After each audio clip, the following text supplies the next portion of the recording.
शाग्रजातं सहगण रघुनाथान्वितं तं सजीवं साद्वैतं सावधूतं परिजनसहितं श्रीकृष्णचैतन्यदेवं श्रीराधाकृष्णपादं सहगण ललिता श्री विशाखान्वितश्च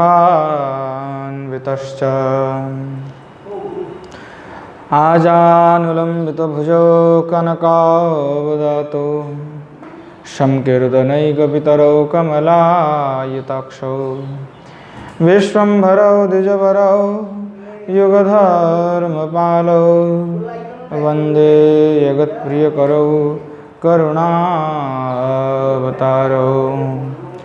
पञ्चतत्त्वात्मकं कृष्णं भक्तरूपस्वरूपकं भक्तावतारं भक्तख्यं नमामि भक्तशक्तिकम्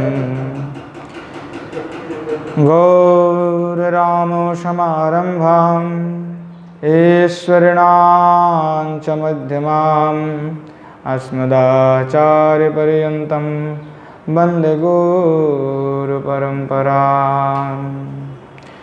बर्हापीडं नटवरवपुः कर्णयोः कर्णिकारं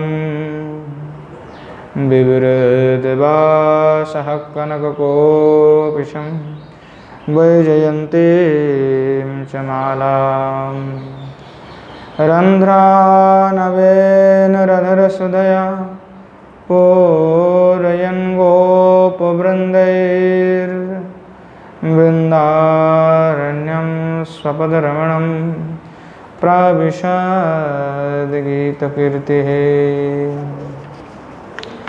राधाकरावचितपल्लववल्लरीके राधापदङ्कविलसन्मधुरस्थलीके राधायशमुखरमत्तखगावलीके राधाविहारविपिने रमतां वनो मे श्रीमद्भागवतं नौमि यश्चैकस्य प्रसादतः अज्ञातानपि जानाति हि सर्वगमानपि वृषारूढं उमाकान्तं सोमेशं सदाशिवं हरिनामरसन्मत्तं नौमि गोपीश्वरं हरं श्रीरूपं साग्रजं वन्दे रघुनाथं कृपामयं श्रीजीवं भट्टजुगं च सज्जनसुखदायकम् येषां सहजस्निग्धानां पादरेणुमभीक्ष्णसा स्वर्गविघ्नविनाशाय शिरसा धारयाम्यहम् वृन्दायै तुलसीदेव्यै प्रियायै केशवस्य च कृष्णभक्तिप्रदे देवी सत्यवते नमो नमः नारायणं नमस्कृत्य नरं चैव नरोत्तमं देवीं सरस्वतीं व्यासं ततो जयमुदीरये वाञ्छकल्पतरुभ्यश्च कृपा सिन्धुभ्यैव च पतितानां पावनेभ्यो वैष्णवेभ्यो नमो नमः हरे कृष्ण कृष्ण कृष्ण हरे हरे हरे राम राम राम हरे हरे। श्रीमन महाप्रभु की जय, श्री युगल सरकार की जय, श्री गिरीन्द्र बिहारी भगवान की जय। श्रीमन महाप्रभु के असीम अनुकंपा से यहाँ नित्य प्रति हम सभी श्रीमती किशोर जी की और श्री ठाकुर जी के लीला रस का आस्वादन कर रहे हैं। यहाँ पूर्व में हम सभी आस्वादन कर रहे थे कि अगर प्रभु में अनुरक्ति नहीं है, प्रीति नहीं है, अगर प्रभु से सम्मिलन की चटपटी चाव नहीं है, तो समझना चाहिए कि हम रोगग्रस्त हैं, हम रोग से ग्रस्त हैं। जब श्री भगवान के लिए मन व्याकुल ना हो, तब समझना चाहिए कि हम विषय के रोग से ग्रस्त हो चुके हैं। जब प्रभु के लिए मन व्याकुल हो उठे, प्रभु से मिले बिना ना रहा जाए, तब अनंत पुंज का उदय हो चुका ऐसा मानना चाहिए। प्रेम क्या है कि वह प्रेम जिससे हो जाता है उनके बिना रहा नहीं जाता।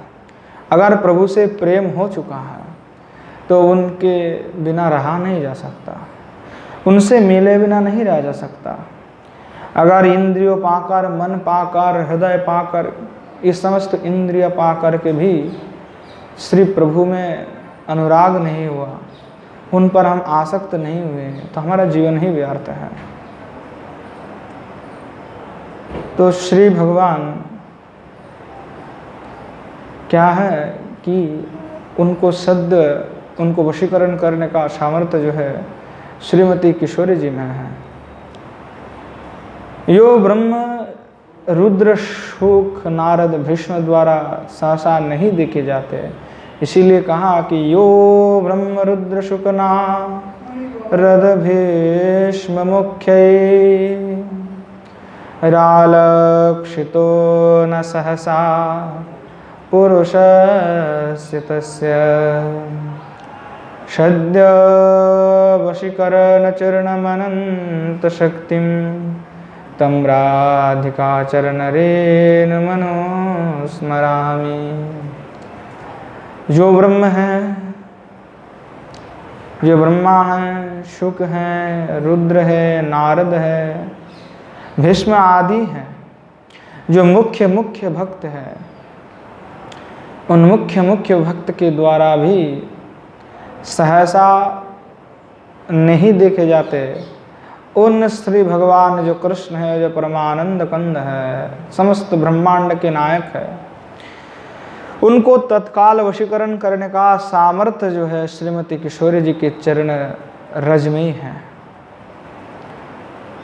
तो श्रीमती किशोरी जी का चरण का इतनी महत्व है। अर्थात जो परम भागवत हैं, ये ब्रह्मा, रुद्र, शुक, नारद, ये सब क्या है? तो परम भागवत है। और वैष्णव संप्रदाय की उत्पत्ति भी यही से है, ब्रह्मा से, रुद्र से, श्री से, नारद जी से। तो ये सब क्या है? मुख्य भागवत है। इनके लिए भी जो है श्री कृष्ण भगवान जो सहसा आलक्षित नहीं होता है, उन्हीं भगवान को सद्य है अर्थात तत्काल वशीकरण करने में जो सामर्थ्यवती है वह किशोरी जी का चरण रज है। तो यहाँ श्रीमती राधा रानी के जो चरण का रज हो दिव्याति दिव्य मंगलमय तेज से प्रकाशित है, तेज युक्त है। और वह रज कहाँ मिलेगा? तो वह रज ब्रज में मिलेगा, बरसना में मिलेगा, राधा कुंड में मिलेगा, वृंदावन धाम में मिलेगा, 84 रस में मिलेगा। वह वृंदावन का रज जो नित्य सेवन करता है, अर्थात वह श्रीमती किशोरी जी का पादारविंद का वह अद्भुत रज का जो सेवन करता है, वह श्री भगवान जो परमेश्वर है, वह उन व्यक्ति का वशीभूत हो जाता है। अर्थात जो नित्य प्रति ब्रज के रज का आस्वादन करता है, ब्रज का रज पान करता है, सेवन करता है, उनको शुद्ध वहाँ जो परमेश्वर भगवान हैं वो मिल जाता है। इसीलिए साधु संत कहते हैं कि जब नए वस्त्र लाओ तो ब्रज के धूलि में उसको रगड़ लो। वह धूलि पवित्र है, परम पवित्र है, अद्भुत है। अगर जल पी रहे हो तो थोड़ा सा ब्रज रज उसमें डाल लो, अद्भुत है। उस रज का सेवन करो, मस्तक पे धारण करो, क्योंकि वह परमेश्वर को वशीकरण करने का भी सामर्थ्य युक्त है। परमेश्वर के मिलने से क्या होता है? विषमता खो जाती है। हम विषमता में जूझ रहे हैं, छोटे बड़े के विचार में, अच्छे बुरे के विचार में विषम हो चुके हैं। पर श्री प्रभु को मिलने पर क्या होता है? सारे विषमता अपने हृदय से चले जाता है, व्यक्ति पवित्र हो जाता है, शुद्ध हो जाता है। तो ये क्या है? जो समता है वो बड़ी अद्भुत वस्तु है कि समता हो जाना सब में। और समता अर्थात सब में समान रूप से दिखना, ना कोई छोटे है, ना कोई बड़ा है, ना कोई उच्च है, ना कोई नीच है। समता तभी संभव है जब आप प्रभु को प्रेम करने लग जाए। निर्दोषो ही समम ब्रह्मो तस्मात् ब्रह्मणि ते स्थिता। जो सर्वेश्वर है, जो सर्वशक्तिमान है, जो अनंत कोटि ब्रह्मांड नायक भगवान है, वे रस रीति से अत्यंत सुलभ साधारण से हो जाते हैं। अतः जो अनंत कोटि के ब्रह्मांड के मालिक है, जिनको देखने के लिए योगिंद्र आदि तरसते हैं, जिनको पाने के लिए योगिंद्र दुर्गम गति, योगिंद्र दुर्गम है, वह इस रस के रसिकों के लिए सुलभ हो जाता है। अगर रस में डूब गया तो वो चाह करके भी निकल नहीं सकता। ऐसा परम अद्भुत रस है। कहते हैं कि प्रेम देवता जिसको छू लिया वह कुछ का कुछ हो जाता है। जिसको प्रभु का प्रेम ने जिनको पकड़ा है, प्रभु का प्रेम में जो प्रेमी हो चुके, पता नहीं वो कहाँ से कहाँ उनका हो जाता है, वो सब खो जाता है उनका। वह व्यक्ति आनंदित हो जाता है, गदगद हो जाता है, पुलकित हो जाता है, रोमांचशील हो जाता है। महाप्रभु का दिव्य उन्माद कैसा रहा, सब जानते हैं महाप्रभु का दिव्य उन्माद कैसा है। तो ऐसे अद्भुत दिव्य उन्माद जो है उन भक्तों में आ जाता है। यहाँ प्रेम देवता जिनको छू लेता है वह कुछ का कुछ हो जाता है। अरे बड़े बड़े से चोर डकायत, बड़े बड़े असुर भी प्रेम में आकर के प्रेमी हो जाता है। प्रेम का ऐसा स्वभाव है, बदल सकता है वो व्यक्ति को। अर्थात अल्पज्ञ भी सर्वज्ञ हो जाता है और सर्वज्ञ भी अल्पज्ञ हो जाता है। अर्थात अल्पशक्तिमान सर्वशक्तिमान हो जाता है और सर्वशक्तिमान भी अल्पशक्तिमान हो जाता है। जो परिच्छिन्न है वो व्यापक हो जाता है।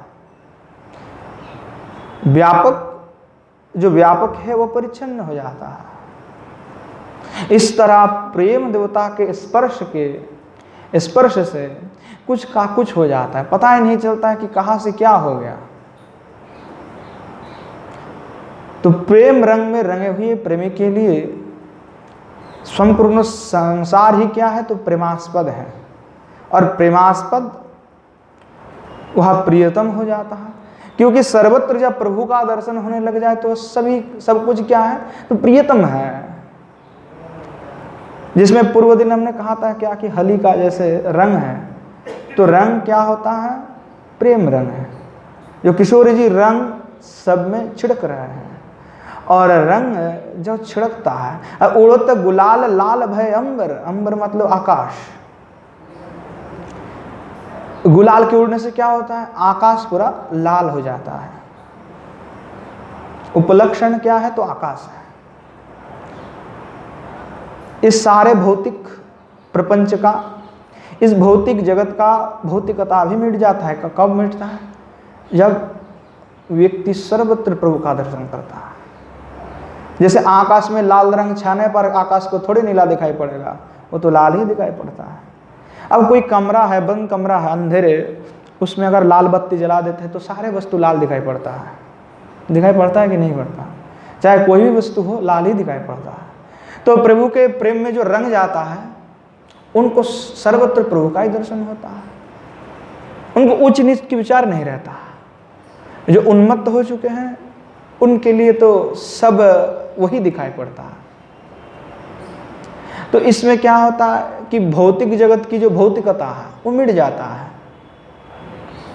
आंख की दृष्टि से हम जो विषमता है हमारी, वो विषमता घट जाता है। तो श्रीमती किशोरी जी राज राजेश्वरी है और उनका ध्यान करने वाला भी उस राज राजेश्वरी में तन्मय जब हो जाता है, तो तन्मय हो जाने पर जो है उनमें भी आनंद आ जाता है, क्योंकि वो लादनीय शक्ति है। लादनीय शक्ति के जो कारण हैं, लादनीय शक्ति से जिनका संबंध हो चुका है, वो वे लादनीमय हो जाता है। तो क्या है, तो देवी जो है हमारे किशोर जी, ये अतिशय करुणामयी है। देवी जो है आर्द्रा है। श्री सूक्त में कहा गया कि जो है यह आर्द्रा है। तो कठोरता उनमें नहीं है। जैसे कि पूर्व में हमने सुना था बहुत पहले कि किशोरी जी अगर निवेदन कुछ करना है तो किशोरी जी के पास निवेदन करो, या समय नहीं है सुनने का। श्री ठाकुर जी के पास समय नहीं है। अगर कुछ निवेदन करना है तो किशोरी जी के पास निवेदन करो, क्योंकि उनके पास समय है सुनने का। वही सुनता है, वही सुनती हैं। इसलिए आचार्य ने कहा कि अगर कुछ निवेदन करना है, सुख दुख की भी बात करनी है, तो श्रीमती किशोरी जी से कहो। तो क्या है कि वे आर्द्र हैं, अर्थात आर्द्र का अर्थ गीला गीला है, नरम है, कमल है। वह कठिन नहीं है, कठोरता उनमें नहीं है, इसलिए दयाशील है। और जीव पर वे क्या करती है, असीम करुणा करती है, और उसी से हर समय वे आर्द्र है। कि तृप्तम तर्पयंती, अर्थात जो स्वयं तृप्त है वो सबको तृप्त कर सकता है। जो स्वयं तृप्त नहीं है वो किसी दूसरे को तृप्त नहीं कर सकता। इसीलिए प्रभु को सर्वव्यापक वही देख सकता है जो स्वयं प्रभुमय हो चुके हैं। इसीलिए श्री सूक्त में कहा गया तृप्तम तर्पयन्ति, कि जो तृप्त वही है जो प्रभु के प्रेम में प्रेमी हो चुके हैं, तन्मयता प्राप्त कर चुके हैं। और वही व्यक्ति सबको तृप्त करा सकता है। तो क्या अद्भुत विषय है कि जो तृप्त नहीं है वो किसी को तृप्त नहीं करा सकता। जो पूर्ण है वही दूसरे को पूर्ण करा सकता है। जो अपूर्ण है वह किसी को पूर्ण नहीं कर सकता, क्योंकि स्वयं अपूर्ण होते हुए किसी दूसरे को पूर्ण नहीं किया जा सकता। जो स्वयं तृप्त नहीं हो चुके हैं संसार से, वो दूसरे को ज्ञान देकर क्या फायदा होगा। वो दूसरे को चाहे कितना भी समझाए, वो लोग नहीं समझने वाले उसकी बात से। इसीलिए महाप्रभु क्या कहा कि अपनी आचार्य जीवेरे से कहा कि स्वयं पहले करके दिखाओ, स्वयं पहले तृप्त हो जाओ, फिर दूसरे को तृप्त कराना। अगर तुम स्वयं तृप्त नहीं हो पाया तो दूसरे को तृप्ति नहीं दिला सकते तुम। इसलिए सबको तृप्त कराना है तो पहले स्वयं को तृप्त होना पड़ेगा। तो किशोर जी क्या है, स्वयं तृप्त है, इसीलिए वो सबको तृप्त करा सकते हैं। और आह्लादनीय शक्ति से यह आनंद क्यों प्राप्ति होता है, क्योंकि उन्हीं से ही तृप्ति संभव है। श्री भगवान को भी तृप्ति कहाँ से मिलता है, आह्लादनीय शक्ति से, क्योंकि वह तृप्त पहले ही है। कृष्ण प्रेम में उन्मत्त है इसीलिए वे तृप्त हैं। जो कृष्ण प्रेम में उन्मत्त नहीं वो तृप्त नहीं हो सकता। जो प्रभु के प्रेम में मग्न नहीं है, उन्मत्त नहीं है, अनुरक्त नहीं है, उनमें कहाँ से तृप्तता आ जाएगा। संसार के विषय भोगों से कभी तृप्ति नहीं मिल सकता। वो भोग और वासनाएं केवल निरंतर बढ़ती रहती हैं, वहाँ तृप्ति कभी नहीं है। अगर तृप्ति चाहिए तो प्रभु के साथ प्रेम का संबंध बनाना होगा। अतः जो परम तृप्त है, जो अनंत कोटि ब्रह्मांड नायक सर्वेश्वर का जिन्हें सन्निधान प्राप्त है, जो अनंत ब्रह्मांड जननी है, ऐश्वर्य माधुर्य की अधिष्ठात्री है, वही श्रीमती किशोरी जी है। उनमें सब सामर्थ्य है और इसीलिए उन्हीं के भक्त ही एकमात्र तृप्त होते हैं। सर्वत्र प्रभु का दर्शन होता है। तो सर्वेश्वर भी जिन किशोरी जी का पादारविंद का आराधना करते हैं, उनसे बढ़कर किसकी तृप्ति हो सकती है? क्योंकि भगवान स्वयं ही किशोरी जी का पादारविंद का भजना करते हैं। तो उनसे बढ़ करके किसकी तृप्ति हो सकता है? उनका तर्पण होने पर सारे संसार का ही तर्पण हो जाता है। इसीलिए कहा पहले कि तृप्त्यम तर्पयंतिम, अलोहित्यमय से विमर्श, कि जो लहित्य क्या है? लाल हो जाना, जो लाल हो जाना, लहित्य। तो लोहित्य का तात्पर्य होता है कि वह लाल है, अर्थात विमर्श भी है। विमर्श अर्थात भगवान के स्वरूप है जो है, अर्थात अखंडता, कि सर्वत्र हम लाल ही दिख रहे हैं, अर्थात जिसमें दूसरा किसी का बोध ही नहीं हो सकता। केवल श्याम है तो श्याम है और कुछ नहीं दिखाई पड़ रहा। अर्थात ये कैसा ज्ञान है? वो विशेषण युक्त ज्ञान है। मतलब प्रेम क्या है? विशेषण दिया गया, प्रेम एक विशेषण मात्र है। तो श्री भगवान जो कृष्ण है वो करुणावलय है और उन्होंने ही समस्त संसार का निर्माण किया। हम जीवों को भी उन्होंने निर्माण किया और निर्माण करके सृष्टि करके हमें कहाँ भेजा? संसार पे। तो संसार पे भेजा, क्यों भेजा? तो सीधी सीधी उत्तर है कर्म के अनुसार फल भोग करने के लिए। तो देखिए कि भले ही हमें भेज दिया गया हो, पर जो माँ होता है, माता, तो माँ के हृदय पे स्वाभाविक पुत्र के लिए, संतान के लिए करुणा रहती है। तो बालक जो है कभी कभी माताओं के हाथ छोड़ करके कहती मैं खेल लूँ, पर माता की जो स्वाभाविक करुणा है वो भाले ही उनको छोड़ देते हैं, पर निरीक्षण करते रहते कहीं चोट न लग जावे, और आसपास ही रहती कि अगर चोट लग गया तो तुरंत जा करके पकड़ लेंगे, गोद में उठा लेंगे। तो समीप रहते हैं ताकि बालक पर कभी अड़चन पड़ जाए तो सीधे वहाँ जो है उनको अपने गोद में ही ले लगेगा। तो भगवान ने जीवों को कर्मफल भोगने के लिए जो है संसार में भेज दिया है, परंतु वह आपने तक आने के लिए एक अमोघ जो है संबल करके भी भेजा है। और किशोरी जी भी कैसा है? तो ऐसा है जैसे माता अपने बेटे को देखते रहती है, उसी प्रकार किशोरी जी भी हैं। इसीलिए लादिनी शक्ति कहा गया है। और भगवान भी क्या है? तो भगवान जीवों को कर्मफल भोगने के लिए भाले ही संसार पे भेजा है, परंतु उन तक पहुंचने का एक अमुक मार्ग का संबल भी भेजा है हमारे लिए। तो क्या है? तो वह प्रेम है। उस प्रेम से हम बहुत आसानी से उन तक पहुंच सकते हैं। भाले ही भगवान ने हमें भेज दिया है कर्मफल भोगने के लिए, पर सबसे आसान तरीका भी दे दिया है कि हम तक पहुंचने के लिए, उन तक पहुंचने के लिए। और वो क्या है? तो प्रेम है। और प्रेम किस में है? अगर कहा जाए तो प्रेम किस में है? इस जगत संसार में हर प्राणी में प्रेम है, अर्थात ऐसा कोई जीव नहीं है जिसमें जो है प्रेम नहीं है। बड़े बड़े से प्राणी, राक्षस में भी प्रेम होता है। भले ही किसी दूसरे के प्रति प्रेम ना हो, परंतु व्यक्ति अपने पत्नी में, अपने बच्चों में अथवा अपने स्वासुख में प्रेम अवश्य ही रहता है। अतः प्रेम विहीन जो है संसार में कोई है ही नहीं।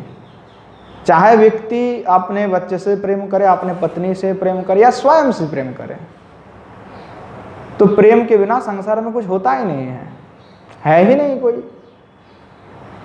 प्रेम का तात्पर्य कुछ लड़का लड़की को प्रेम करता है ऐसा थोड़े है, ऐसा नहीं है। एक वृक्ष से भी हमारा प्रेम हो सकता है, होता है कि नहीं हो सकता।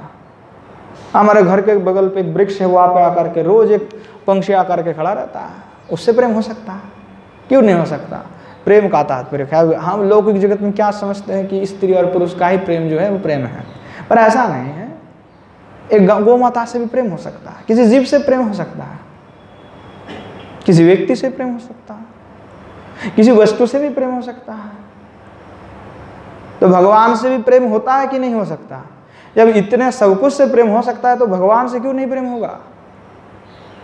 जब आप स्वयं को प्रेम कर सकते हैं, स्वयं के शरीर पे आघात लगने पर क्या होता है, व्यक्ति सोचता है अरे मेरा शरीर पे आघात लगा, तो प्रेम करते हैं।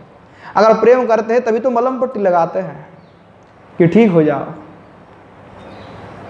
तो प्रेम सब करते हैं, चाहे वो आपने से करे या किसी दूसरे को करे, वस्तु को करे। प्रेम के बिना इस संसार में कोई है ही नहीं। तो यदि अगर युव चाहता है कि मैं प्रभु को प्रेम करूं और प्रेम करके श्री भगवान तक पहुंच सकूं, तो अवश्य ही पहुंच सकता है। अगर वो चाहता है कि मैं प्रेम करके श्री भगवान से जाकर के मिलूं, तो मिल सकता है, क्योंकि किसी दूसरे से अगर प्रेम हो सकता है तो भगवान से क्यों नहीं प्रेम हो सकता। पर जीव माँ के वशीभूत होने के कारण वो विस्मृत हो जाता है, इसलिए उसको समझ में नहीं आता कि हम भगवान से भी प्रेम कर सकते हैं। तो जब यह सिद्ध हो चुका है कि प्रेम विहीन कोई है ही नहीं, तब प्रेम को जगत कारण जो सच्चिदानंद स्वरूप परमात्मा ही मानना चाहिए। जैसे कि कारण ही कार्य में अनुस्यूत होता है। जैसे कोई सोने के भूषण है, स्वर्ण के भूषण है, तो स्वर्ण के भूषण में सुवर्ण नहीं हो ऐसा थोड़ी हो सकता है। सुवर्ण होगा तभी तो सोने का ही भूषण कहा गया है। बिना सुवर्ण के कैसे सुवर्ण का आभूषण हम कह सकते हैं।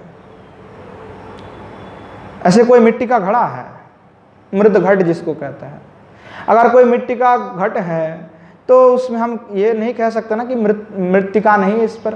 मिट्टी तो है तभी घट बने हैं, बिना मिट्टी के घट नहीं बन सकता। इसीलिए जो प्रेम है, इस प्रेम से ही तो जगत का सृष्टि हुआ है, क्योंकि प्रेम बिना तो संसार में जगत होता ही नहीं है। क्योंकि सब में प्रेम है, संसार में ऐसा कोई वस्तु नहीं है जिसमें प्रेम नहीं है। तो प्रेम से ही सब कुछ है, तो प्रेम को ही जगत कारण मानना चाहिए। जैसे कि कोई जल तरंग है, जो नदी है, तो नदी में जल तरंग होता है। तो जल तरंग में अगर हम कहें कि जल ही नहीं है तो थोड़ी होगा भाई। जल तरंग तो तभी हो रहा है जब जल है, तभी जल तरंग हो रहा है। अर्थात कोई भी कार्य हो तो कार्य में जो है कारण जो है, उपादान जो है वो होता ही है। उपादान के बिना कार्य संभव ही नहीं हो सकता। तो जो भी कार्य होगा उसके भीतर बाहर और मध्य में जो है कारण अवश्य ही रहता है, अनुस्यूत होता है। तो प्रेम क्या है? जगत कारण है, क्योंकि सच्चिदानंद घन प्रभु में प्रेमास्पदता है, प्रेम रूपता है। अतः जो है इन समस्त कारण में ही प्रेम अनुस्यूत होता है। अर्थात अणु से अणु, परमाणु से परमाणु, इन सभी में क्या है? तो प्रेम तत्व ही विद्यमान है। एक परमाणु दूसरे परमाणु से मिलता है तो कैसे मिलता है? स्नेह से मिलता है अथवा प्रेम से मिलता है। स्नेह से अथवा प्रेम से। तो ये क्या है? जैसे पति पत्नी, पुत्र माता अथवा पुत्र पिता, इन सभी का जो संबंध किस पर टिका होता है? आधार क्या है? स्नेह पर, प्रेम पर। पति पत्नी का प्रेम और पिता और पुत्र का प्रेम से भिन्न है, पर प्रेम है। यहाँ पे स्नेह है, वहाँ पे भी स्नेह है। माता पुत्र का प्रेम है, वहाँ पे स्नेह है, प्रगाढ़ स्नेह है। तो स्नेह से ही मिलता है, अथवा प्रेम से मिले अथवा स्नेह से मिले। तो यहाँ क्या है? बिना स्नेह के, बिना प्रेम के कोई किसी से जुड़ता ही नहीं है। अर्थात जितने भी संबंध होते हैं वो सारा संबंध ही स्नेह मूलक है। सारा विश्व प्रपंच स्नेह के आधार पर ही जुड़ा हुआ है। तो सारा संसार स्नेह का ही परिणाम है, विकास है।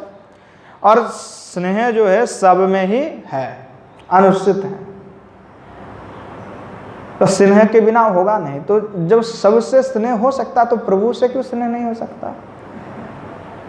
तो भगवान से क्यों नहीं प्रेम हो सकता? जो सारे वस्तु ही स्नेह से युक्त है, प्रेम से युक्त है, तो भगवान से तो प्रेम होना स्वाभाविक है जीवों के लिए। जीव थोड़ा सा अगर घूम जाए और भगवान में लगा दे तो लग सकता है, बहुत आसान है। तो प्रेम क्या है? ऐसे पूर्व में कहा गया था, प्रेम मधुर प्रेम वैवश्य ही प्रेम लक्षणम। मधुर प्रेम वैवश्य है जो है प्रेम लक्षणम। तो जिसमें सभी रस, सभी भाव उन्मज्जित है, निमज्जित हो, रस सिंधु भी हो, वह प्रेम है। तो चैतन्य चंद्रोदय में कवि कर्णपुर जो है वो कहते हैं, सर्वे रसाश्च भावश्च तरंगा इव बारिधो उन्मज्जन्ति निमज्जन्ति यत्रो स प्रेमो संग कहा। अर्थात जिसमें सभी रस हो,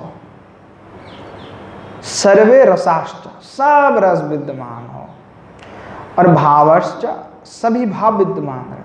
ऐसा नहीं कोई एक भाव रहा है, सभी भाव विद्यमान है। और बारिध हो, जैसे बारिध हो का तात्पर्य, बारी का शब्द होता है जल, बारी मतलब जल होता है।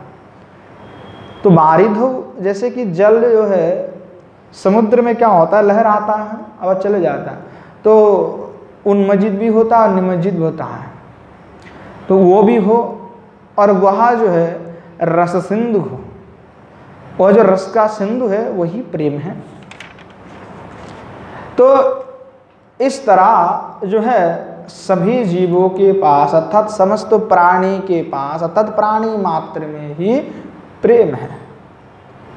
जब प्राणी को घबराहट हो तो इसी प्रेम के सहारा पकड़कर भगवान के मंगलमय अंक में पहुंच जाना चाहिए व्यक्ति को। प्रेम का बड़ा अद्भुत है, प्रेम का बड़ा अद्भुत प्रभाव होता है। जैसे गंगा जी में कुंभ होता है, कुंभ के समय नहाने जाते हैं त्रिवेणी पे, संगम पर। तो वहां पे एक अद्भुत क्या होता है कि वहां पे सभी आकर के नहाते हैं, चाहे ब्राह्मण हो, चाहे क्षत्रिय हो, चाहे वैश्य हो, चाहे शूद्र हो, चाहे चंडाल हो, यहाँ तक कि कुत्ता बिल्ली भी नहाते हैं। कोई वहां पे भेदभाव नहीं है। जैसे होली का भी दिन हो, तो होली का दिन बड़े आपस में कोई सी का दुश्मनी होता है तो भी मिल जाता है, अतः रंग में ही प्रेम होता है। तो होली के दिन सब एक दूसरे से मिलने जाते हैं। यहाँ पे ना गरीब है, ना अमीर है, ना शत्रु है, ना मित्र है, सभी रंग में रंग जाता है। ब्रज में सभी देखे ही हैं, बड़े आनंद है। तो किससे होता है? प्रेम से होता है। प्रेम है तभी तो संभव हो रहा। तो जिनके हृदय में प्रेम हो गया है वो सर्वत्र प्रभु का ही दर्शन करते हैं, इसीलिए भेदभाव उनका नहीं रहता। और श्री राधा कृष्ण जो प्रियतम है, जो दोनों राधा कृष्ण हैं, प्रिया प्रियतम हैं, तो यहाँ जो है सब हर जगह में सर्वत्र जो है यहाँ प्रेम के रूप में विलासित हो रहा है, जो है सर्व रूपों में ही विलासित हो रहा है। किस रूप से? प्रेम रूप से। अर्थात प्रेम देवी भोक्ता भग्य और प्रेरिता के रूप में प्रकट होकर के लीला ही कर रहा है। तो श्री कृष्ण के साथ ग्वाल बाल और श्री राधा रानी के साथ उनकी सखिया वृंद के रूप में प्रेम ही जो है क्रीड़ा करा रहा है। क्योंकि प्रेम हो रहा है तभी तो क्रीड़ा हो रहा है, बिना प्रेम की क्रीड़ा कैसे संभव होगा। तो श्याम सुंदर के प्रेम में सारा अंतःकरण जो है, अंतरात्मा जो है, वो रोम रोम जो है भक्तों का रंग जाता है। अर्थात जहां प्रेम होता है वहां कोई जो है अंतर नहीं होता है, विभेद नहीं होता है। अर्थात किसी प्रकार के भेदभाव की अवकाश भी नहीं रहता है, किसी प्रकार भेदभाव की कल्पना तक नहीं होता है। जिनका हृदय पे प्रेम होता है वह तो भेदभाव करता ही नहीं है, वह प्रेम में तो प्रेमी हो चुके, उनको भेदभाव करने की अवकाश ही नहीं, उनके पास कल्पना, उनके पास दूसरी कल्पना की समय नहीं है। और प्रभु के कल्पना में उन्मत्त है, दूसरी कल्पना कब करेगा? समय नहीं। जैसे कि अग्नि जो है सब जगह में है,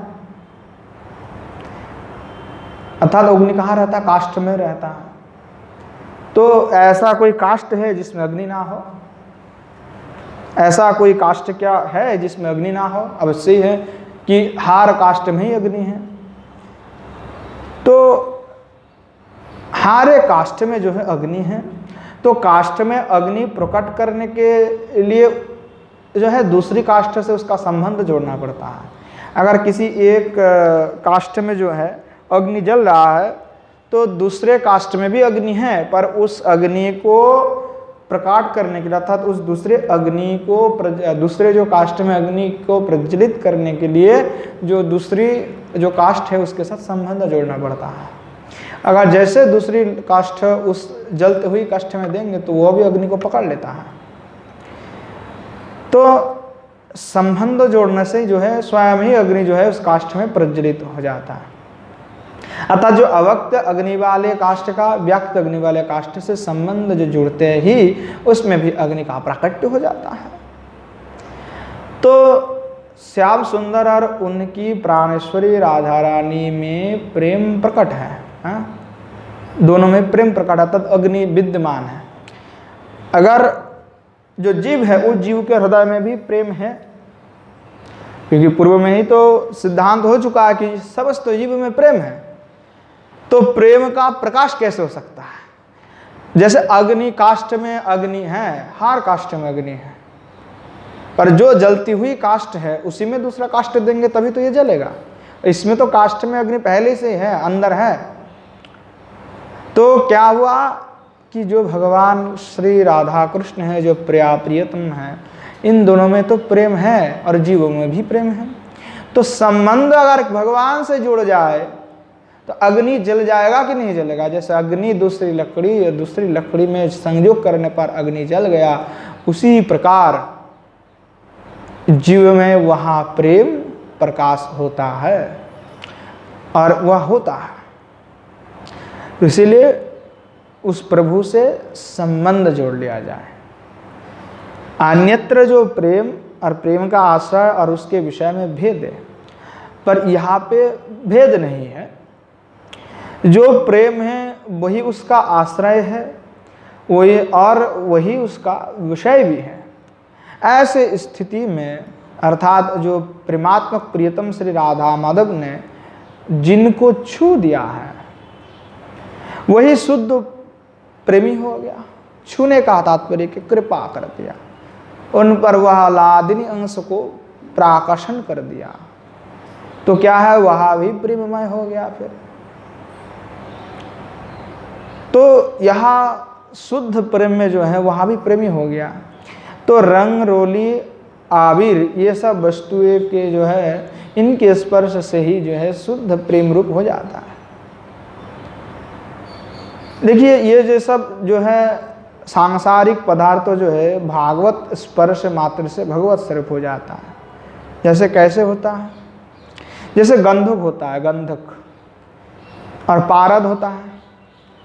तो गंधक को अगर आप पारद में डाल देंगे और उसको घोटेंगे तो कुछ काल बाद दिखाई पड़ेगा जो गंधक है वह भी जो है, गंधक जो है वो पारद में बदल जाता है। गंधक जो है वो पारद बन जाता है, घुटेंगे तो पारद बन जाएगा गंधक जो है। तो वैसे ही जो है, जो श्री भगवान है, जो पूर्ण है, उन पूर्ण भगवान के साथ अपूर्ण जो जीव है उनका संबंध होने पर वह भी बदल जाता है। जैसे गंधक पारद में परिवर्तित हो गया, ऐसे भृंगी जैसे उनको कोई भी कीड़ा को लेकर के आपने जो गर्त होता है, आपने रहने के स्थान है वहाँ पे जे करके रख देता है अपने गुफा पर, तो वह जीव भी ध्यान करते हुए भय से जो है कुछ दिन बाद भृंग ही बन जाता है। तो उसी प्रकार अगर प्रभु से संबंध जोड़ गया तो उसको परिवर्तन में समय नहीं लगेगा। वो परिवर्तन संभव है क्योंकि वो स्वाभाविक परिवर्तन है। जैसे पारद में गंधक को घोटने का तात्पर्य क्या है? लगे रहना, उसी में लगे रहना, प्रभु में लगे रहना, उनके ध्यान में, उनके चिंतन में, उनके नाम कीर्तन में, संकीर्तन में। अतः सारे वस्तुएं सब कुछ जो है उनसे जुड़ा हुआ जाए। अगर हम सब कुछ उनसे जुड़ लेते हैं तो यहाँ स्वयं जो है अपने आप ही हम जो जीव अपूर्ण है, अपूर्ण होते हुए भी वह पूर्ण हो जाता है। अद्भुत है, इसीलिए प्रेम को कहा गया कि अद्भुत है वो। जैसे कि व्यक्ति संसार में आसक्ति जो तृष्णा है, विषय की तृष्णा है, आसक्ति है, वो निंदनीय है। पर अगर श्री भगवान के प्रति तृष्णा हो जाए, कौन सी तृष्णा निंदनीय है? अर्थात दुनिया के विषय पर किसी का अगर आसक्ति है, तृष्णा है, तो निंदनीय है। पर भगवान में अगर वह तृष्ण हो जाए, कृष्ण में तृष्णा हो जाए, तो वह उत्तम हो जाता, वह निंदनीय होता है। भगवान की मुखचंद्र की तृष्णा, उनकी श्री मुखारविंद दर्शन करने की जो तृष्णा, पादारविंद नखमणि चंद्र का दर्शन करने की जो तृष्णा, तो कहते हैं ऐसा अगर तृष्णा किसी व्यक्ति के में होता है तो कहते हैं यह तृष्णा इतना ही उत्तम है कि इसके ऊपर लाखों वैराग्य, लाखों ज्ञान को जो है रायनोन की तरह झोंक दे। कोई काम का नहीं ये ज्ञान वगैरह इनके ऊपर, अगर वो तृष्णा हो जाए, अर्थात इनके सामने ज्ञान वैराग्य का कोई भी महत्व नहीं है। अगर भगवान के प्रति तृष्णा हो जाए, आसक्ति हो जाए, तो यहाँ भी जो है प्रेम, तृष्णा, ये जो है तृष्णा जो है ये बड़ी कीमती चीज है।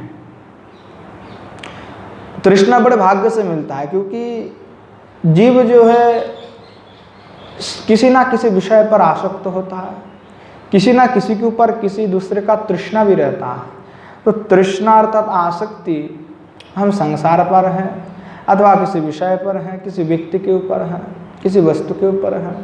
किसी को खाने के ऊपर बड़े आसक्ति होते हैं, किसी को सोने में आसक्ति है, किसी को कुछ और करने में आसक्ति है। पर वह आसक्ति भगवान में होता है तो वह उत्तम है। और आसक्ति बड़े भाग्य से मिलता है क्योंकि दुनिया के पर आसक्ति तो हमारा स्वाभाविक है, परंतु भगवान में आसक्ति हो जाए वो बड़ी भाग्य से वो आसक्ति मिलता है कि हमारा भगवान पर आसक्ति हो गया, उन पर हम तृष्णित हो गए। तो इस तरह जो है तृष्णा के विषय का जो है अद्भुत चमत्कार है कि जिसके योग से तृष्णा जो व्यक्ति को भवसागर में डुबाने वाली वस्तु है, वही जो तृष्णा है वह उनको तारने वाली बन जाता है। जो तृष्णा है वह भवसागर में हमें डुबो लेता है, पर वही तृष्णा अगर श्री भगवान में हो गया, आसक्ति हो जाता है, तो भवसागर से तैरने का वो कारण बन जाता है। तो ये अद्भुत है, चमत्कारिक है। इसलिए चमत्कार है ना, अद्भुत है। इसलिए भगवान संस्पृष्ट जो वस्तु है उन वस्तु की बड़ी महिमा है। इसी प्रकार भगवत धाम की भी अद्भुत महिमा है। जिसे प्रवादन और सरस्वती पाद कहते हैं, यत्रो प्रविष्ट सकलोपि जंतु आनंद सच्चिदानंद घनोमपैति। वृंदावन महिमा अमृत में श्री प्रवादन और सरस्वती पाद कहते हैं,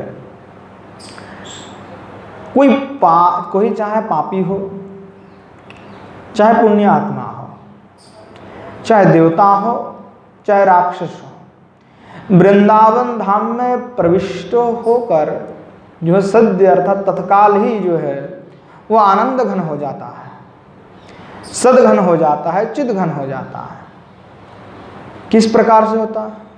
जैसे लवण की खान है, तो लवण के खान में अगर आप लोहा डाल दोगे तो कुछ दिन बाद जो है वह लोहा ही लवण बन जाएगा।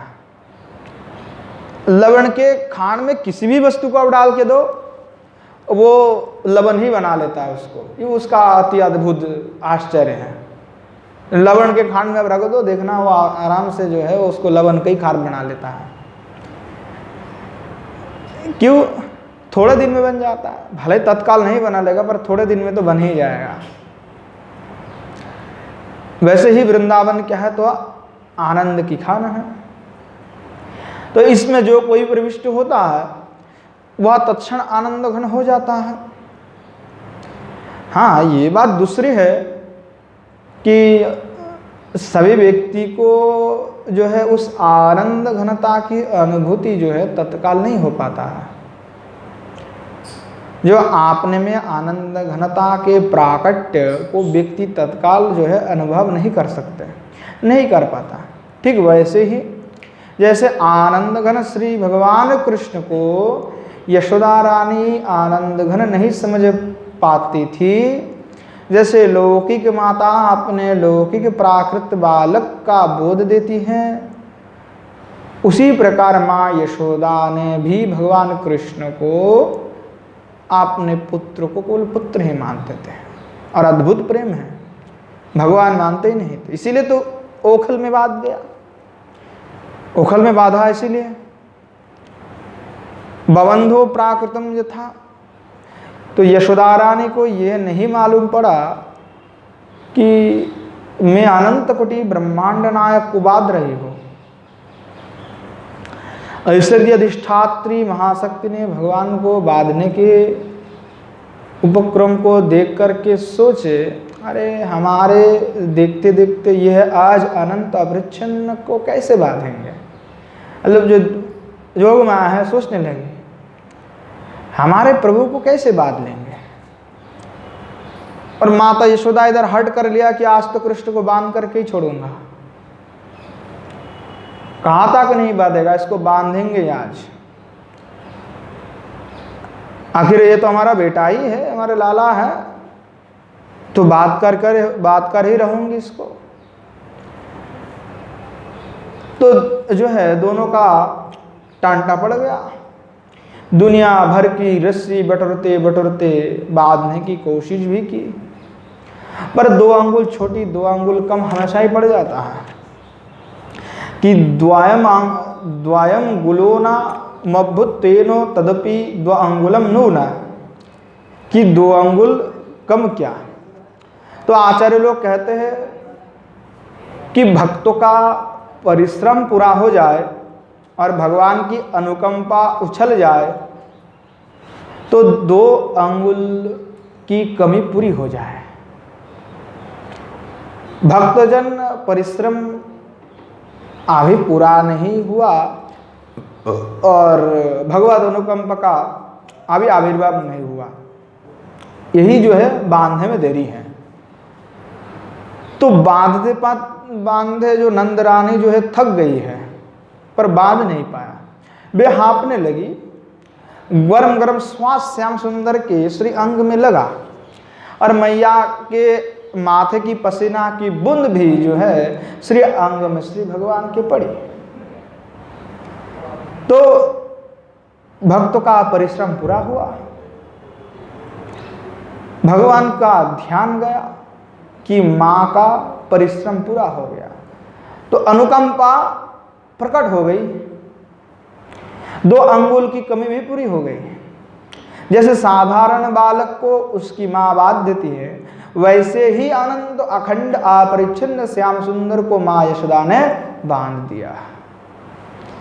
स्वमातुम स्विन्न गात्राया विश्रस्तो कवरस्रजा दृष्ट्वा परिश्रमम कृष्ण कृपयासित स्वबंधने। श्री विश्वनाथ चक्रवर्ती बात कहते हैं, आत्रो परिश्रममिति कृतैत्यभ्यम द अंगुलान तान समाहिता भक्त निष्ठा भजनोत्या श्रांति तद्दर्शनोत्वा स्वनिष्ठा कृपाचति द्वाभ्याम एव भगवान बद्धो भवेत् ते द्वे यावन्नाभूतं तावदेव द्व्यंगुला नूनतासीत् तयोर उद्भूत यस्तु बद्धमोदिति प्रेमना स्वबंधनम प्रकार स्वमातरि स्वयं उदाहरितो भगवती गेयम। कि श्री विश्वनाथ चक्रवर्ती बात कहते हैं कि माता का परिश्रम जब तक पूरा नहीं हुआ तब तक बंधन शिकार नहीं हुआ, और जब तक भगवान की अनुकंपा नहीं हो जाता तब तक भी संभव नहीं। अर्थात भक्त का परिश्रम हो जाए और भगवान का अनुकंपा का उदय हो जाए, तब जाकर के हो सकता है बंधन शिकार। तो भगवान क्या किए कि कृपया, भगवान ने बंधन की कब शिकार किया? कृपा करके, माँ यशोदा के पर कृपा करते हुए भगवान ने बंधन शिकार किया। तो इस तरह जो वृंदावन की दिव्यता भी है, जो पूर्व में कहा गया कि वृंदावन में कोई प्रविष्ट हो जाता है तो आनंद घन चिद घन हुआ हो जाता है, पर व्यक्ति को समझ में नहीं आता उसको। यहाँ के जो निवासियां हैं तो इनको जो है दिव्यता मालूम नहीं पड़ता है। सिद्धांत गोस्वामी पाद देते हैं कि वृंदावन धाम के आकाश, वायु, सूर्य, चंद्रमा, तारा, ये सब प्राकृत नहीं, ये सब अलग है, अर्थात विलक्षण है। इसी तरह श्री कृष्ण में भी प्राकृत से, श्री कृष्ण जो है प्राकृत से अलग है। तो जो वृंदावन धाम में प्रविष्ट हो गया है वह प्राकृत नहीं रह गए हैं, दिव्य आनंद घन हो गए हैं। अर्थात केवल जो है प्राकट्य में देर है, उसका प्राकट्य होने में देर है, हो तो जाता है पर वो समझ नहीं पाता है, तो उसका प्राकट्य में देर है। अर्थात जब उसका प्राकट्य होगा तो तब आनंद सतचिद घनता जगमगा उठेगी उसके अंदर। तो अवधूत गीता में लिखते हैं, नाहि मोक्ष पदम नहीं, वंध पदम नहीं, पुण्य पदम नाहि पापदम, नाहि पूर्ण पदम नाहि रिक्त पदम, किमुरोदसि मानस सर्वशम। कि जो है मोक्ष पद नहीं है और बंध पद भी नहीं है, पुण्य पद भी नहीं है और पाप पद भी नहीं है। इसीलिए हे मन तू रोदन क्यों करता है? सब कुछ समान है, कोई भिन्न नहीं है। अर्थात ना तो बंध है, ना मोक्ष है, ना पुण्य है, ना पाप है, एकमात्र जो आनंद अखंड निर्विकार पूर्णतम पुरुषोत्तम, और उनका वह अखंड प्रेम ही विद्यमान है और कुछ नहीं है, प्रेम ही विद्यमान है, तो कुछ भिन्न नहीं है। अर्थात जब तक किसी के हृदय पे भगवत तत्व का प्राकट्य नहीं हो जाता उसके पास सब कुछ प्राकृत लगता है। जैसे प्राकट्य होता है भगवत प्रेम का तो उसके पास सब समान हो जाता है। इसीलिए कहा साधवः समदर्शिनः, साधु समदर्शी होता है। दुखेषु दिग्नमनः सुखेषु विगतस्प्रिया, वो दुख में उद्विग्न नहीं होता, क्रंदन नहीं करता, सुख में भी आनंदित नहीं होता। और वितराग भय क्रोध, क्रोध भय वितराग, अर्थात वितराग शब्द का अर्थ करते आसक्ति से दूर, विषय प्रपंच से आसक्ति से दूर। और राग भय क्रोध, भय से भी और क्रोध से भी जो विनिर्मुक्त है वह साधु है, वैष्णव है। तो साधवः समदर्शिना, साधु जो है समदर्शी होता है। साधु किसको कहते हैं? साधनतीति साधु, जो साधन करता है वो साधु है। किसकी साधन करता है? कृष्ण से साधनम करोतीति साधु, कृष्ण का जो साधन करते वो साधु है। तो जो साधु है समदर्शी होता है। तो साधु के हृदय पे ही श्री भगवान का प्रकाश होता है। भागवत आदि शास्त्र में कहा कि भगवान का प्रकाश कहता है, भक्त के हृदय पे प्रकाश होता है, साधु के हृदय पे प्रकाश होता है। जो समदर्शी पुरुष होता है उनके हृदय पर भगवान का प्राकट्य होता है। भागवत में स्पष्ट अनेकों जगह में कहा है ये बात। तो साधु के हृदय पे ही प्रकाश होता है प्रभु का। क्यों होता है? क्योंकि वो समदर्शी होता है, वह सर्वत्र जो है श्री प्रभु को ही देखता है। तो जब तक प्राकट्य नहीं है तब तक सब कुछ जो है प्राकृत है, और सब कुछ लगता है कि प्राकृत जैसा है। और उसी के जो प्रेम है, उस प्रेम की प्राकट्य के लिए ही यज्ञ, महायज्ञ, कीर्तन इत्यादि जो हम कर रहे हैं वो सब उसी के लिए ही कर रहे हैं। वृंदावन धाम में रहना, रसिक संत के साथ संपर्क हो, सत्संग इत्यादि जो भी हो सब क्या है? तो आलंबन है। उस प्रेम की प्राकट्य के लिए हम कर रहे हैं, साध रहे हैं कि हमारे हृदय पर वह प्रेम प्रकट हो जाए, हम साध रहे हैं उसको। तो श्री राधा कृष्ण स्वरूप क्या है? तो आनंद स्वरूप है। इनमें आनंद का पूर्ण प्राकट्य है। इनकी संस्पर्श की देर है, इनके स्पर्श से सब कुछ क्या हो जाता है? चिन्मय हो जाता है। चिन्मय के स्पर्श से सब में क्या आ जाता है? चिन्मयता आ जाता है, अर्थात ब्रह्मात्मता आ जाता है। सारा प्रपंच ही चिन्मय हो जाता है, अर्थात उसकी लौकिकता, प्राकृतता, भौतिकता सब बाधित हो जाता है। उसमें अलौकिकता, अप्राकृतिकता, अभौतिकता का आविर्भाव हो जाता है। अर्थात अनंतता, अखंडता, ब्रह्मात्मता, रसात्मकता ये सब का आविर्भाव हो जाता है। तो जब प्राकट्य होगा प्रेम का तभी संभव होगा। अगर प्रेम का प्राकट्य नहीं है तो नहीं होगा। प्रेम की प्राकट्य का देर है, प्राकट्य होने पर सब जो है समता में आ जाता है, सब सम लगता है। क्योंकि अज्ञानता के कारण ही सारा संसार जो है संसार बना हुआ है। और ज्ञान अर्थात प्रेम से क्या होता है? सारा संसार जो है प्रभुमय हो जाता है। तो क्या होता है कि जीतो देखो तीतो श्याममयी है, कि जहां देखो वहां श्याममयी है, कि श्री भगवान के अलावा कुछ रहा ही नहीं संसार पे। जिधर देखता हूं उधर श्याम ही श्याम है, या स्थिति जो है चरितार्थ हो जाता है। लोग क्या कहते हैं कि सफेद, काली, हरी, लाल सभी प्रकार की वस्तुएं हैं, लेकिन जिस भक्त के हृदय पे श्री श्याम सुंदर का वह श्याम रंग जो है रंग गया है, वह क्या कहता है? वो कहता है कि वह सब कुछ तो श्याम ही श्याम है, हमें तो कोई दूसरा रंग ही नहीं दिखाई पड़ रहा है। हम किससे देश करें, हम किससे शत्रुता करें, हम किसको कटाक्ष करें? हम तो स्वयं ही स्वयं को देख रहे हैं, सब प्रभुमय है। तुलसीदास जी कहते हैं कि इन सारा जगत में तो मैं सिया राम को देख करके सबका वंदना कर रहा हूं। ऐसा भूत प्रेत पिशाच को भी वंदना किए। यहाँ समस्त जगत ही प्रभुमय है। तो जब भक्त होता है वह समस्त जगत में प्रभुमय दिखता है, और वही तो तात्पर्य है।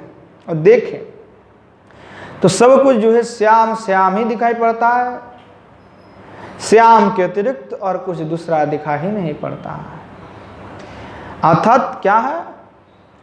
अंतःकरण जो है लाक्षा अर्थात लाख के समान जो है कठोर द्रव्य है। लाक्षा तो सभी जानते हैं, लाख जो होता है वह क्या है तो कठोर है, तो सबके जो अंतःकरण है उसी के समान जो है कठोर द्रव्य है। तो वह लाक्षा कब पिघलता है, कब नष्ट होता है कि वहाँ से जब आप उसको अग्नि में जलाओगे अथवा ताप दोगे तो तापक द्रव्य के योग से वह कोमल हो जाता है अथवा द्रवीभूत हो जाता है। जैसे द्रवीभूत लाक्षा हो गया, लाख हो गया, उस द्रवीभूत लाक्षा में अगर आप हिंगुल दे दो, हरिद्रा दे दो अथवा कोई दूसरा रंग ही डाल दो तो क्या हो जाता है, वह स्थायी भाव को प्राप्त हो जाता है। वैसे ही द्रवीभूत अंतःकरण पर अभिव्यक्ति भगवान ही भक्ति कहे जाते हैं। तो जैसे कि भगवान के गुणगण श्रवण से चरित्रनायक पूर्णतम प्रभु का स्वरूप प्रकट होता है, पुनश्च उनके प्रति स्नेहादि प्रादुर्भूत होता है। तो स्नेहादि में चित्त में जो है द्रवीभूत अर्थात चित्त जो है द्रवता हो जाता है, तो स्नेहास्पद पदार्थ का उसमें संस्कार उत्पन्न होता है। इसीलिए जैसे आपने लाक्षा में द्रवीभूत हो जाने पर उसमें हमने जैसे हरिद्रा आदि डाल दिए, तो डालने पर क्या हो गया, वो मिल जाता है। अब मिल करके आप दोबारा उससे निकाल नहीं सकते। अगर लाक्षा में वो रंग आपने डाल दिया और वो मिल गया तो उसको आप चाहे कितनी भी कोशिश कर ले, वो रंग को आप लाक्षा से अलग नहीं कर सकते। वैसे ही श्री भगवान के साथ किसी का अगर संस्कार हो गया, अगर भगवान में किसी का मन रम गया, द्रवीभूत हो गया, तो आप उसको आप निकाल नहीं सकते। और ना तो लाक्षा निकाल सकता है ना रंग निकाल सकता है, अर्थात दोनों ही अक्षम हो जाता है। तो इसी प्रकार से जो प्रेम है वह प्रेम क्या है, वह द्रवीभूत कर दिया भगवान के साथ, तो स्थायी रूप से प्रकट हो गया। अब क्या होता है कि भगवान चाहता है कि मैं इसको इससे अलग कर लूँ, तो वह होता नहीं है। अर्थात प्रभु चाह करके भी उसको अलग नहीं कर सकता। और व्यक्ति जो भक्त होता है वह भक्त चाह करके भी उसको अलग नहीं कर सकता, वैसे अद्भुत हो जाता है वो। तो जिसके हृदय पे श्री भगवान का चित्र अंकित हो गया, उनके अंतःकरण से, उनके हृदय से चित्र अब निकालता ही नहीं और नष्ट नहीं हो सकता। अर्थात गंगा जल के समान कोमल द्रवीभूत अंतःकरण में भगवान का प्राकट्य होने से फिर भगवान भी निकालने में समर्थ नहीं होते। जैसे रंग भी चाहे तो भी लाक्षा से वियुक्त नहीं हो सकता, उसी प्रकार भगवान भी चाहे तो भक्त के द्रवीभूत चित्त से निकल नहीं सकते। जैसे लाक्षा भी चाहे तो रंग से वियुक्त नहीं हो सकता, वैसे ही भक्त भी अगर चाहता है कि भगवान से वियुक्त हो जाऊंगा तो वह नहीं हो सकता। अर्थात एक दूसरे से आप जोड़ गया है। तो श्याम रंग में रंगा हुआ अंतःकरण जब आँखों के द्वारा निकलकर रूप दर्शन करता है, तब वह श्याम सुंदर के श्याम रंग में ही रूप को रंगा देता है। फलतः श्याम रंग का ही उनको दर्शन होता है। कानों से जब निकलकर अंतःकरण में शब्द का श्रवण होता है, वह श्याम रंग में ही शब्द को रंग देता है। अर्थात जो श्याममय हो चुके हैं, श्याममय का तात्पर्य है कि जो प्रभु के प्रेम में प्रेमी हो चुके हैं, द्रवीभूत हो चुके हैं प्रेम से। तो सफल तो क्या होता है, श्याम शब्द का ही उसे श्रवण होता है। तात्पर्य है कि जो श्याम रंग में रंगा हुआ मन तत्तद इंद्रियों का रूप धारण कर तत्तद विषय को श्याम रूप ही बना देता है। तो ऐसी स्थिति में श्याम के अतिरिक्त भक्त को ना कुछ दिखता है, ना सुनता है और ना कुछ भी जानता है। कैसे, जैसे कि लाख अर्थात बल्ब अर्थात शीशा के वो जो हमने कहा था कि जैसे कोई कमरा हो और उस कमरे में आपने लाल बत्ती जलवाया, हरा बत्ती जलवाया, तो समस्त घर ही जो हरा हरा दिखाई पड़ता है, लाल दिखाई पड़ता है। तो उसका क्या होता है, वस्तु लाल नहीं होने पर भी वस्तु में लाल की अभिव्यक्ति होता है। भले द्रव्य वस्तु जो लाल नहीं है पर वह अभिव्यक्ति किसका होता है, लाल का होता है, क्योंकि लाल से वह पूरा रंग गया हो। तो मकान के सारे पदार्थ ही लाल दिखाई पड़ता है। तो नियम यही है कि प्रकाशक और प्रकाश को प्रकाशन करता हुआ आपने रंग को ही प्रकाशन करता है। अगर लाल रंग वाला प्रकाश है तो वह घटपट आदि सभी वस्तुओं को क्या है, लाल ही दिखाएगा। अगर हरा है तो हरा ही दिखाई देगा। तो श्याम सुंदर के रंग में जो रंग गया है, उस प्रेम में जो डूब गया है, उस रस में जो रसिक हुआ है, वो सारा संसार ही उसके अंदर श्याममय है, रसमय है, उसके जो प्रेममय है, उसको ऐसा ही दर्शन होगा।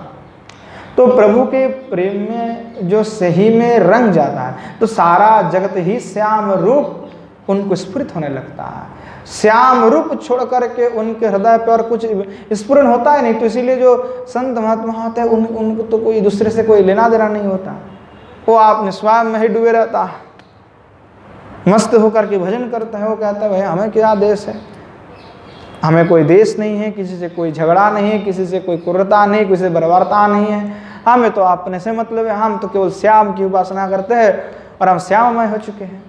इसीलिए समस्त तो जगत विश्व ब्रह्मांड को श्याममय ही दिखता है। और जो भी कुछ हो रहा है वो प्रभु को इच्छा मान करके वह जो है भगवत भजन में ही लगे रहता है, संभव ही नहीं है। तो इसीलिए कहता अंतःकरण में जैसे उनके स्फुरित होने लगता है, ऐसा अंतःकरण जिस वस्तु का स्पर्श करेगा उसको श्याम ही बना देगा। तो अंतःकरण जिसको भी स्पर्श करेगा वो आपने यहाँ पे स्वयं। तो इसीलिए व्यक्ति जब श्याममय हो जाता है, इसीलिए महाप्रभु कहा कि सर्व जीवे जाने कृष्ण अधिष्ठान, सर्व जीवे कौरिवेक सम्मान। पर हम ही पटक जाते, हम नहीं कर पाते। महाप्रभु कहते हैं कि सर्व जीवे जाने कृष्ण अधिष्ठान, सर्व जीवे कौरिवेक सम्मान। नामे रुचि जीवे दया वैष्णव सेवन या होते धर्म और नाहि सुनो सनातन। इससे बड़ा धर्म, याते बड़ो धर्म और नाहि। महाप्रभु कहा कि इससे बड़ा धर्म नहीं है। तो जीवे दया, हम जीव में दया का तात्पर्य किस जीव में दया करे, तो किस प्रकार से दया करे, सर्व जीवे यानी कृष्ण अधिष्ठान, कि कृष्ण ही सर्व जीव में विद्यमान ही है। जान करके सभी जीव में आदर करो, सत्कार करो। पर हम यही पटक जाता है, हम तो किसी से विद्वेष कर बैठते हैं, किसी से कोई देश है, किसी से कोई हिंसा है, किसी से कोई है। पर ये जो है खतरनाक है। साधक के जीवन में सबसे खतरनाक चीज़ यही है। अगर साधक के हृदय में ये आ गया है तो ये बड़ा अनर्थ है। अगर किसी भक्त के हृदय पे ये आ जाता है कि वह दूसरे को छोटा करना, दूसरे से ये रखता है, तो फिर भजन में सबसे बड़ा विघ्न ही है। ये बड़ा धर्म सबसे ही है। महाप्रभु तो कहा कि सबसे बड़ा धर्म यही है। तो हम जो बड़ा धर्म महाप्रभु जिसको कहा कि सबसे श्रेष्ठ यही आप ये मानो, वही हम नहीं मान रहे, तो हमें प्रेम का मार्ग कैसे सुलभ हो सकता है। इसीलिए सर्व जीव में कृष्ण अधिष्ठान जान करके किसी से ना विद्वेष रखे, ना किसी से कोई मोह रखे, किसी से ना कोई स्वार्थ रखे, सबको कृष्ण अधिष्ठान जान के उनको समभाव से आदर करे, सत्कार करे, तब जाकर के समंभव है। तो प्रभु के प्रेम में जो प्रेमी है, चूँकि वही एकमात्र सब में कृष्ण अधिष्ठान देख सकता है। जब तक वह प्रभु के प्रेम में प्रेमी नहीं हो जाता, तब तक वह सब में कृष्ण है वह विचार सोच ही नहीं सकता। अगर वो जानता भी है, सुनता भी है, तो मान नहीं सकता। वो सुनता है, जानता है, ईश्वर सर्वभूतानां यत् तिष्ठति अर्जुनः, जो है जीव जो है जीव, हर जीव में ही ईश्वर सर्वभूतानां, ईश्वर जो है सभी भूत में है। तो ये जो है सर्वभूत में हम जानते हैं, सुनते हैं गीता के, पर मानते तो है नहीं।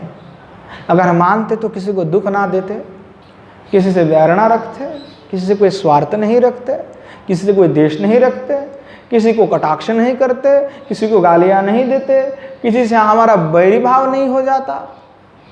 हम तो दूसरे प्राकृत मानते हैं, दूसरे को दूसरे मान के बैठे हैं। तो तभी तो हम देख रहे हैं, हम सुनते हैं, जानते हैं, हम कहते भी हैं पर मानते नहीं है, क्योंकि मानने पर अड़चन आ जाता है कि स्वयं को तो नीच होना पड़ेगा। तो इसीलिए महाप्रभु क्या कहा कि स्वयं को नीच बना लो। भक्तों को मो समय खल कुटिल कामिना है, मेरे समान तो खल कुटी कामिना है, पर मेरे समान बड़ा कोई महाराज भी नहीं है, विद्वान भी नहीं है, ये भी मानते हैं, पर वो क्या है, अहंकार है। मेरे जैसा कोई बड़े विद्वान नहीं है, 2 कलम क्या पढ़ लिया, अपने आप को स्वयं पृथ्वी का श्रेष्ठ विद्वान मानने लगे कि मेरे जैसे तो कोई बड़े विद्वान है नहीं, मैंने तो बहुत कुछ पढ़ लिया है। पर घंटा इसको पता ही नहीं कि हमसे बड़े बड़े ऊपर में बैठे हुए हैं।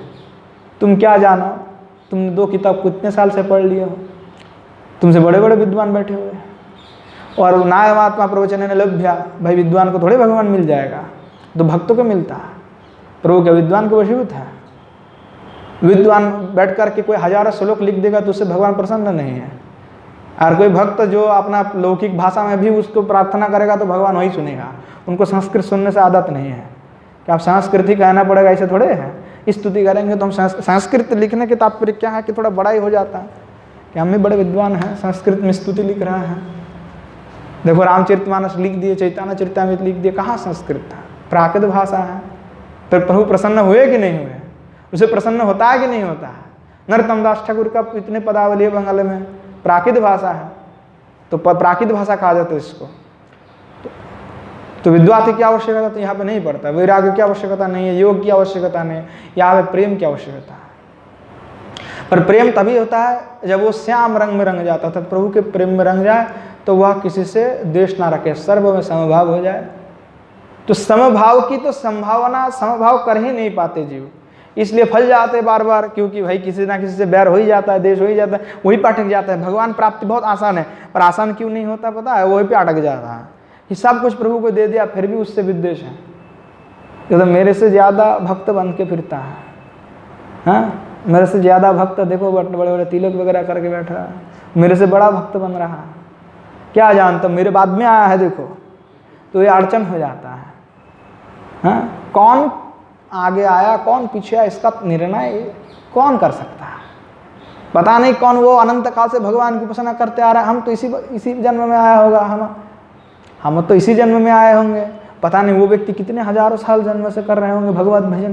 कौन छोटा है कौन बड़ा है उसका विचार कौन कर सकता है, हमारा हाथ में अधिकार तो है नहीं। इसीलिए उसमें दिमाग लगाना ही नहीं है। अगर पहले हम लगाते हैं तो आसे छोड़ दें, अगर लगाते भी थे तो छोड़ना चाहिए, कि जब तक छोड़ेंगे नहीं तब तक होगा नहीं, छोड़ना आवश्यक है। व्यक्ति छोड़ेगा तब रंगेगा। अगर वो आपने अंदर से मलिनता को नहीं हटाता है तो परिच्छन्नता नहीं आएगा, तो मलिनता हटाना है। इसीलिए कहा कि मौन हो जाओ। मौन होने का तात्पर्य है कि किसी को वाणी से दुख ना देवे, किसी कार्य से किसी को दुख ना देवे, क्योंकि जितना अधिक वाणी किसी से बोलोगे तो कहीं ना कहीं आपके श्री मुखारविंद से ऐसी कोई दिव्य वाणी निकल जाएगा कि दूसरे को जो है चोट लग जाए। इसलिए आपने दिव्य वाणी को अपने हृदय में ही रख लो ताकि किसी दूसरे को चोट ना लगे। अब पता नहीं कौन किस प्रकार से हमारा वाणी को ही ले ले अपना चोट के कारण, तो फिर हमें अपराध लग जाएगा। रूप गोसाई पाद के अब जीवनी पढ़े ही है, सभी लोग जानते ही हैं। तो साधकों के लिए ये है कि श्याम रंग में रंग जाना, तो वह जिस वस्तु जो रंग गया सही में जिनमें हृदय में प्रेम है, वो दूसरे को समाये नहीं, उसको कल्पना आएगा ही नहीं। वो पहले सोचेगा ये तो ये इसमें कृष्ण है, सभी में कृष्ण है, तो जो भी प्रभु का इच्छा है वही हो रहा है, हम कौन होते कुछ करने वाला। और अगर ये मान के चलते हैं तो जीवन में कभी दुख नहीं होगा। चाहे जितने भी अड़चन होगा, हर अड़चन को प्रभु ही आपको तैर के ले जाएगा। तो जो श्याम रंग में रंग जाए, जिनका अनुभव ही केवल श्याममय है, दूसरा कोई रंग नहीं है, दूसरा कोई गंध नहीं है, दूसरा कोई रस नहीं है, सब श्याम रूप है, श्याम गंध है, श्याम रस ही सर्वत्र विद्यमान है। श्याम की दिव्य छटा ही सर्वत्र परिलक्षित होता है। श्याम भाव से भावित चित्त हो जाए तो दिन रात जो है तो श्याम का ही चिंतन होता है। सचमुच में ये क्या है, तो सबसे बड़ी ऊंची स्थिति है कि सर्व जीव में समभाव होकर होने लगे तो उसका समझ लेना चाहिए उसका तो भगवत प्राप्ति इसी जन्म में होगा। मतलब अभी हो चुका है या तो किसी कुछ दिन बाद होने वाला है। अगर कोई व्यक्ति सब जीव में समभाव करना जिस दिन से चालू करेगा, उसको उस दिन भगवान मिल ही गया। कब नहीं, पता नहीं कब प्रभु उसको आगे दर्शन दे दे। ये एकदम लिखित प्रमाण है भागवत आदि शास्त्र का कि कोई अगर जीव में समदर्शन हो करके, सब में समदर्शी भाव हो करके भागवत भजन करने लग जाए तो उनका भगवत प्राप्ति में अब देर नहीं है। फिर कई लोग कहते हैं कि महाराज देखो कलह हो रहा है, झगड़ा हो रहा है, कहीं वाद विवाद हो रहा है, जीव देखो वृंदावन में रह करके भी अनुचित कार्य कर रहे हैं, तो जिसको करना है करने दो ना, तुम्हें क्या लेना देना। जो कर रहा है जो फल भोगेगा, तुम तो भोगोगे नहीं। तो किसी दूसरे वस्तु की, दूसरे व्यक्ति की कल्पना करती तुम अपने समय गंवा रहे हो, तो इसमें सबसे बड़ा मूर्ख तो तुम ही हो। अगर हम किसी दूसरे की चर्चा में अपना समय नष्ट कर रहे हैं तो हमसे बड़ा मूर्ख किसी दुनिया में नहीं है, क्योंकि हम दूसरे के कारण अपना समय नष्ट कर रहे हैं। और अब एक ऐसे व्यक्ति के लिए जो स्वयं भगवत प्रेम में प्रेमी नहीं हो गया। तो जो भगवत प्रेम में प्रेमी हो गया, वैसे रसिकों की बात करके अपना समय नष्ट करो। अगर समय नष्ट ही करना है, चर्चा ही करना है, तो किसी संत महात्मा की चर्चा करो, कैसे भगवत प्राप्त हुआ, कैसे अद्भुत प्रेम था उनका, कैसे दिव्य चरित्र रहा है महात्मा का। अगर चर्चा ही करना है तो कोई अच्छा चर्चा करो, क्या फालतू की चर्चा में हम अपना समय गवा दें। तो चर्चा भी करे तो साधु संघ की चर्चा करे, महात्मा की चर्चा करे, उनकी प्रियों की चर्चा करे, उनकी शिक्षा की चर्चा करे। निरंतर जो है व्यक्ति केवल वह श्री किशोरी जी का, श्री ठाकुर जी का ही चरित्र का चिंतन करें, तो वो बहुत ही ऊंचा स्थिति है कि व्यक्ति के हृदय पे उस प्रकार से प्रेम का प्रकाश हो गया। अगर कोई रंग जाता है, प्रेम में एकदम प्रगाढ़ हो गया, रंग गया, तो प्रभु पाने में देर नहीं है, और वह बहुत सुलभ है। इसलिए साधन की सबसे पद्धति यही है कि निर्विकल्प हो जाओ, निर्भाव हो जाओ, किसी से द्वेष ना रखो, समभाव हो जाओ और अपना भजन करते रहो, हरि नाम करते रहो, जप करते रहो, श्री भगवत दर्शन करते रहो, भगवान की सेवा करते रहो। बस प्रभु मिलने में देर नहीं है। अगर आप दुनिया को लेकर के पड़े रहोगे, अड़चन लेकर के, तब आपका संभव नहीं होगा। तब तो आपको दुनिया भर की चीज आकर के पकड़ लेंगे। अगर आप सोचते हो कि हम दुनिया का उद्धार करेंगे, तो दुनिया का उद्धार संभव है नहीं। जो स्वयं तृप्त नहीं हुआ, दूसरे को तृप्त नहीं कर सकता। इसीलिए पहले स्वयं तृप्त हो जाओ, स्वयं प्रभु का दर्शन पालो। कई लोग कहते हैं नहीं, हम तो प्रभु की मार्ग को जानते, इसलिए सब उसी मार्ग पे ले जा रहे हैं। पता नहीं वो मार्ग कहाँ जा कर के खत्म होने वाला, हमको नहीं पता, पर हम एक विश्वास, तो कैसा विश्वास हो गया, अंधविश्वास हो गया। अगर उनको स्वयं ही प्राप्ति नहीं हुआ, तब हमें कैसे तृप्त कराएंगे। तो स्वयं की तृप्ति कब संभव होता है, जब वो समदर्शी हो जाता है, जब वह प्रभु के रंग में रंग जाता है। वो देखते ही पता लग जाता है कि वो प्रेम में उन्मत्त है। अगर वह उन्मत्त है, अगर वह प्रभु के प्रेम में प्रेमी है, तो प्रेम की बात करेगा, फालतू की बात तो करेगा नहीं है। तो इसीलिए कहा कि ग्राम्य कथा, ग्राम्य वार्ता, ये सबको वर्जन करते हुए कृष्ण कथा संगे बस उसी में रमे रहो। कृष्ण कथा ही कहो, दूसरे जितने आन कथा है वो सारे आन कथा को फेंक दो। पर दिमाग ही है, कान ही है कि हमको आन कथा सुनने में बड़े अच्छा लगता है। पर तो इसीलिए कहा महाप्रभु की, देखो जितने जितने हमारे भगवत प्राप्ति के लिए जो सबसे प्रतिबंधक बने हुए, वही व्यक्ति, वही वस्तु हमें सबसे ज़्यादा प्रिय है। इसीलिए हमारे भगवत प्राप्ति में देर है। देर है पर अंधेरे तो है नहीं, देर हो सकता है पर वो होगा। केवल महाजन की वाक्य को श्रवण करते हुए उसी मार्ग पर, उसी राह पर चलने से होगा। महाजन क्या कहा कि ग्राम्य आदि कथा को आप छोड़ दो सुनना, आपने छोड़ दिया। महाजन कहा कि सर्वत्र समदर्शी हो जाओ, सब जीव में कृष्ण अधिष्ठान जान करके सेवा करने लग जाओ। अब किए सेवा, सब जीव में आपका देश हट गया, आप एकदम मन आपका पवित्र हो गया, परिच्छन्न हो गया। अब सद आपके हृदय हो गया, तो चित्त तो जो है सत चित्त आनंद स्वरूप भगवान जो है, सत व्यक्ति के चित्त पे ही आनंद उद्भव होता है। तो 7 व्यक्ति हो जाए तो उसके चित्त में जो आनंद स्वरूप भगवान है उसका प्राकट्य होता है।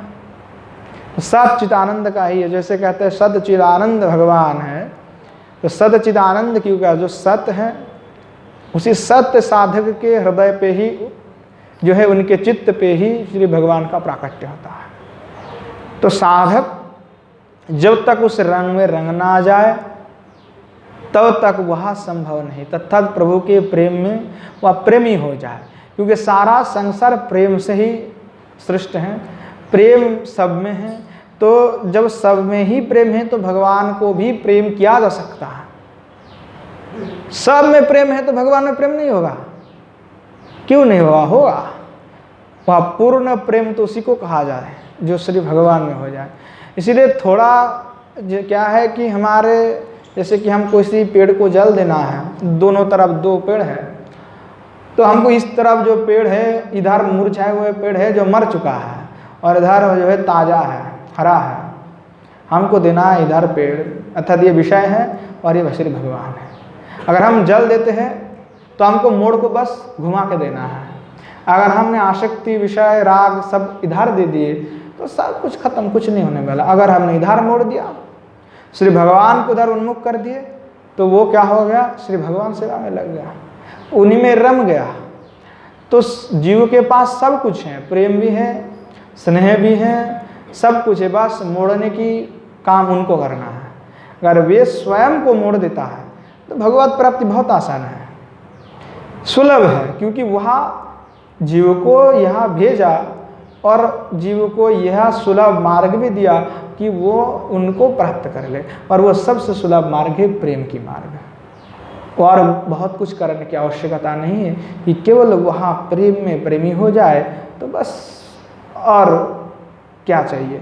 फिर तो प्रभु अपने आप ही मिल जाता है।